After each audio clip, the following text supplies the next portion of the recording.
बिस्मिल्लाहिर्रहमानिर्रहीम, अस्सलाम वालेकुम। तमाम एस्पायरेंट्स जिन्होंने पीएमएस 2022 का हमारा जो स्टडी प्लान था, एक प्लानर था जो हमने 45 डेज़ का डेवलप किया है, उसकी एक्सेस ली। उन लोगों को आइडिया हुआ होगा कि किस तरह से हमने जो है वो डे बाय डे अपनी जो प्रिपरेशन है उसको कंप्लीट करना है। अब उसी प्लानर को मद्देनज़र रखते हुए हम आपके साथ जिन लोगों ने हमें वो ईमेल पे रब्ता करके और उसके बाद वो उसकी एक्सेस ली, उनके साथ हम इंशाल्लाह उस प्लानर को फॉलो करते हुए उनकी प्रिपरेशन में हेल्प आउट करेंगे। और जिस तरह के हमने ये एक रिक्वायरमेंट रखी है कि आपने डेडिकेट करने हैं 6 to 8 आवर्स, लेकिन अगर आप प्लानर देखेंगे तो वो उसमें मतलब almost 3 to 4 hours per day से ऊपर हमने जाने नहीं दिया। एक जो बफर जोन है वो आपको दिया है कि इन केस अगर आपका एक दिन का रह गया है तो आप नेक्स्ट डे उसको कैचअप करें। तो अब इम्पॉर्टेंट चीज़ ये है कि हम उस प्लानर को फॉलो करें, उसके मुताबिक जो डे बाय डे एक्टिविटीज़ हैं उनको कंप्लीट करें। उसकी कंप्लीशन से देखें आपको एक सेल्फ सेटिस्फेक्शन जो है वो एलिमेंट आना स्टार्ट हो जाएगा कि आपकी प्रिपरेशन हो रही है and you are in the right direction. Time अभी बहुत है, यानी कि इतना भी कम नहीं है, कहने को 30 डेज़ होते हैं लेकिन बहुत ज़्यादा टाइम होता है। तो अब आज के प्लान के मुताबिक हमने जो है वो आर्टिफिशियल इंटेलिजेंस का रखा था कि आपने एक ऐसे लिखना है। पीएमएस में 2 आवर्स का ये ऐसे होता है, 1500 to 1600 वर्ड्स लिखने होते हैं। तो अब आपको ये वीडियो बनाने का मकसद ये है कि आपको हमने ईमेल्स कर दी हैं कि जो ऐसे टॉपिक्स हैं वो आपने देखने हैं और उसके बाद जो है वो आपने उसमें से कोई एक टॉपिक सेलेक्ट करके अपना 2 आवर्स का टाइम बना के, मतलब आप अभी अगर बैठे हैं या जितने बजे भी आप वो अपने आप को सेक्लूड करते हैं, वो 2 आवर्स आपने जस्ट लाइक आप एग्जामिनेशन सेंटर में बैठे हुए हैं और आप पेपर दे रहे हैं उस तरह से करना है। उसके बाद आपने जो है वो इमेजेस की, जो आपका पेपर है उसकी कैम स्कैनर से या किसी भी ऐप से आप पिक्चर्स बनाएं और पिक्चर्स वो पीडीएफ फॉर्म में करके उसी फॉर्म के अंदर अपलोड कर दें। फॉर्म के अंदर अपलोड करना इसलिए ज़रूरी है कि ईमेल्स बहुत मल्टीपल आ रही होती हैं, तो ईमेल्स में आइडिया नहीं रहेगा। उस एक स्पेसिफिक ऐसे में हम देख लेंगे उस फोल्डर में कि जो जो हमें ऐसे आए उनको हमने चेक कर लेना है, ठीक है।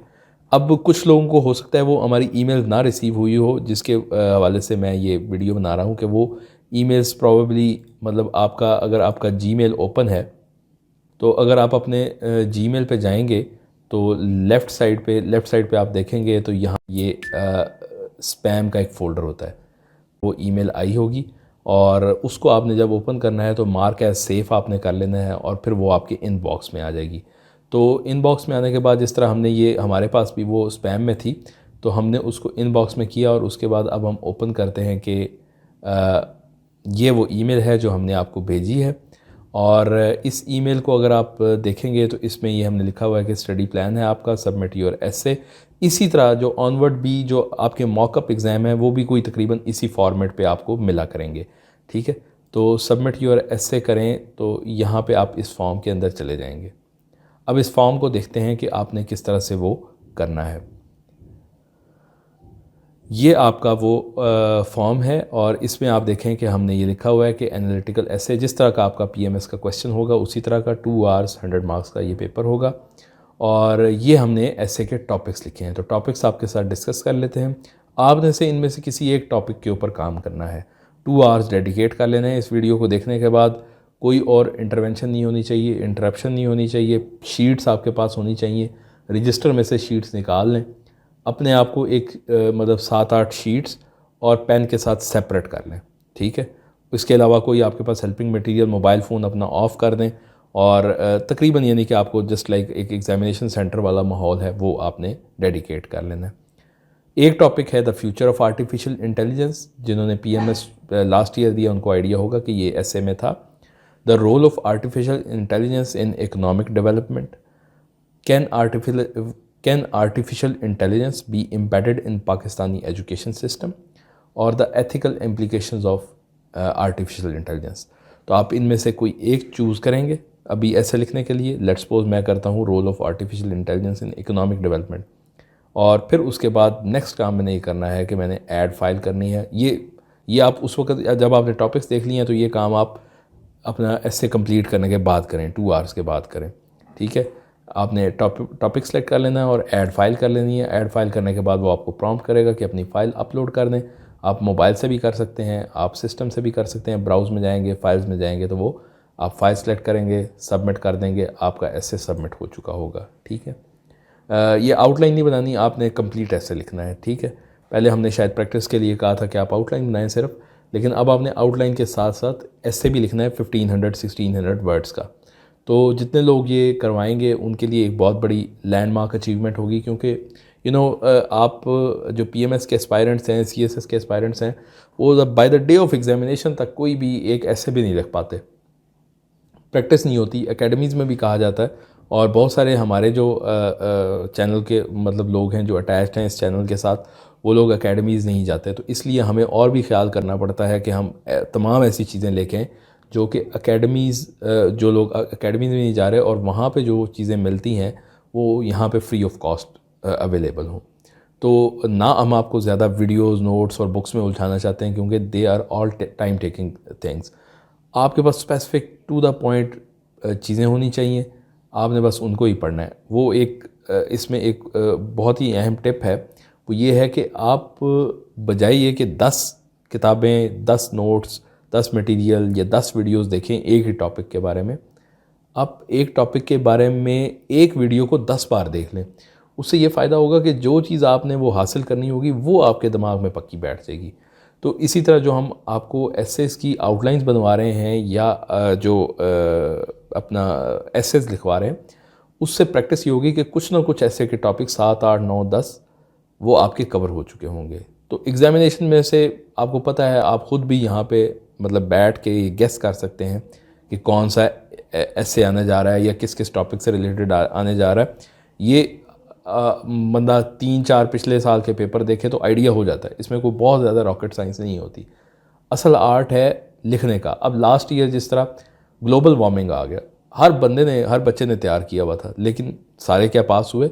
नहीं हुए, क्योंकि ग्लोबल वार्मिंग एक बहुत ज़्यादा कॉमन हो गया था, लेकिन उसके ऊपर लेटेस्ट डेवलपमेंट बहुत ज़्यादा हो चुकी थी। कॉप हो गई, दूसरी तीसरी, मतलब वर्ल्ड वाइड। अब जिसके पास लेटेस्ट नॉलेज था वो तो उसमें compete कर गया, लेकिन जिसने एक टिपिकल ऐसे लिखा कि जी वो फॉसिल फ्यूल्स की बर्निंग होती है, फलां होता है, जो कार्बन एमिशंस हैं वो बहुत ज़्यादा हैं, उसकी वजह से हो रही है, उसके इफ़ेक्ट ये हैं कि हमारा एनवायरनमेंट पोल्यूट हो रहा है, हमारी ये पोल्यूशन हो रही है, इस तरह। तो ये टिपिकल ऐसे था। ठीक है, जिसने कॉप का जिक्र नहीं किया, जिसने यूनाइटेड नेशंस जो एनवायरनमेंट एजेंसी है उसकी डेवलपमेंट्स का जिक्र नहीं किया, तो प्रॉबेबली वो उस तरह से compete नहीं कर पाया। तो मेनली ये फोकस रखना है। अब आप आर्टिफिशियल इंटेलिजेंस को भी देखेंगे तो हम आपको ये थोड़ा सा गाइड कर देते हैं कि आर्टिफिशियल इंटेलिजेंस में भी आप देखें, आपने जो बात करनी है या जो आपका टॉपिक बनेगा, या जो थोड़ा सा हम इंट्रोडक्शन और इसकी आउटलाइन ब्रीफली डिस्कस करेंगे। We don't want to impose this on you, कि आपका एक अपना में भी इससे बेहतर प्लान हो। ठीक है, जो भी ऐसे के टीचर्स होते हैं वो एक अपनी जो उनकी असेसमेंट होती है या उनका नॉलेज होता है उसके मुताबिक कर रहे होते हैं। हर किसी का डिफरेंट हो सकता है और हर किसी का एक दूसरे से बेहतरीन हो सकता है। सो डोंट स्टिक टू, और ये पीपीएससी और एफपीएससी के जो एग्जामिनर्स हैं ये बहुत ज़्यादा डिस्करेज करते हैं जब किताब के अंदर एक छपी हुई आउटलाइन आप एज इट इज़ जाके पेपर में छाप देते हैं। यानी कि आपने अपना कोई कंट्रीब्यूशन किया ही नहीं, आपने उसके ऊपर अपनी कोई रिसर्च की ही नहीं, आपने उस टॉपिक के ऊपर अपना कोई नॉलेज तो गेन किया ही नहीं, अपनी को फाइंडिंग्स तो आपने निकाली नहीं, अपनी एग्जांपल्स कोट नहीं की, अपनी डिस्क्रिप्शन नहीं लिखी, तो वो उस चीज़ को बड़ा डिस्करेज किया जाता है। तो इसलिए ये सिर्फ एक पहले बता रहा हूँ कि ये सिर्फ आपको एक आइडिया देने के लिए है। आपकी आउटलाइन इससे टोटली डिफरेंट भी हो सकती है, इससे बेहतर ही होगी इंशाल्लाह। तो ये मतलब लाइक आप आर्टिफिशियल इंटेलिजेंस को थोड़ा सा एक्सप्लेन इसलिए करें कि ये टॉपिक एक इटसेल्फ जो है ना, वो लाइक कोई आर्ट्स का बैकग्राउंड का बंदा है तो उसके लिए एक डिफरेंट चीज़ है। ठीक, एजुकेशन से रिलेटेड है या डेमोक्रेसी से रिलेटेड है, जो कि ऑल डिसिप्लिन में वैलिड है, वो एक चीज़ डिफरेंट है। तो ऑल्दो के नैरो से ब्रॉड में होना चाहिए ऐसे, लेकिन यहाँ पे आपको थोड़ा सा आर्टिफिशियल इंटेलिजेंस, क्योंकि इटसेल्फ आर्टिफिशियल इंटेलिजेंस भाई है क्या, ठीक है, एक जो कॉमन मैन है उसकी अंडरस्टैंडिंग के लिए आपने बताना है। तो some background of artificial intelligence के बाद कहाँ से शुरू हुई, फिर जब आप अपनी थीसिस स्टेटमेंट पे आएंगे तो वो अब आपका टॉपिक होगा। लेट्स सपोज अगर हम फ्यूचर ऑफ आर्टिफिशियल इंटेलिजेंस की बात करते हैं तो उसमें हम बताएंगे कि जी artificial intelligence offers endless possibilities in future. ठीक है जी, but there are certain challenges, यानी कि जब फ्यूचर की बात करेंगे तो हम उसकी बहुत पॉजिटिव्स एंड नेगेटिव्स डिस्कस करेंगे, यानी कि पॉसिबिलिटीज़ और चैलेंजेस डिस्कस करेंगे। तो उसके बाद आप नेक्स्ट अपना टॉपिक बना सकते हैं advancement in IT related to AI, जो एआई से रिलेटेड एडवांसमेंट्स हैं, ये डीप लर्निंग, डाटा मॉडलिंग, ये चीज़ें क्या हैं, ठीक है जी। और लेटेस्ट एग्जांपल्स दें, चैट जीपीटी की दें, दूसरी जो गूगल का आर्टिफिशियल इंटेलिजेंस है उसकी एग्जांपल दें, तो इस तरह की चीज़ें आप करें।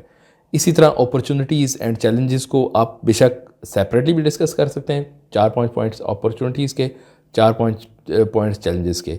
लेकिन याद रखिएगा कि CSS में ये ऐसे 3000 वर्ड्स का है, यहाँ पे जो है वो 1500-1600 वर्ड्स का है, तो उसी हिसाब से आपकी आउटलाइन भी होनी चाहिए। इसलिए यहाँ पे हमने अपॉर्चुनिटीज़ एंड चैलेंजेस को कंबाइन कर दिया। नेक्स्ट आप फ्यूचर इम्प्लीकेशंस लिख सकते हैं एक टॉपिक, और उसके बाद आप इसको कंक्लूजन की तरफ लेके जा सकते हैं। तो यानी कि आपका पूरा एक होलसम ऐसे जो है ये हो गया। तो अब इन बातों को मद्देनज़र रखते हुए, आई डोंट नो कि वीडियो कितनी लंबी हो गई। Once again thank you so much to all the aspirants who requested for access to the planner, और वी विश कि आप उसको फॉलो करें, और बाय द टाइम आपकी एग्जामिनेशन आएंगे आप देखेंगे कि आपको उसका कितना ज़्यादा बेनिफिट होता है। Stay in touch with us through our email, through YouTube channel, ठीक है। बाकी चैनल्स जो फेसबुक है, टिकटॉक है, वो हम सिर्फ अपने चैनल की प्रमोशन के लिए हमने रखा हुआ है। मेनली हमारा जो है वो यूट्यूब है। आपने यूट्यूब के ऊपर कमेंट्स के अंदर आप देखेंगे एक एक कमेंट को हम रिप्लाई करते हैं, उसके ऊपर बहुत ज़्यादा फोकस करते हैं। तो आप इसी तरह कनेक्टेड रहिए, अपने एसेस चेक कराएं, बाकी पेपर्स जो है जब मॉकअप होंगे वो भी इसी फॉर्मेट के ऊपर होंगे, तो उनको भी चेक करवाएं। तो इंशाल्लाह जो है ये आपके लिए एक अच्छी तैयारी जो है वो साबित होगी। Thank you so much. अल्लाह हाफ़िज़।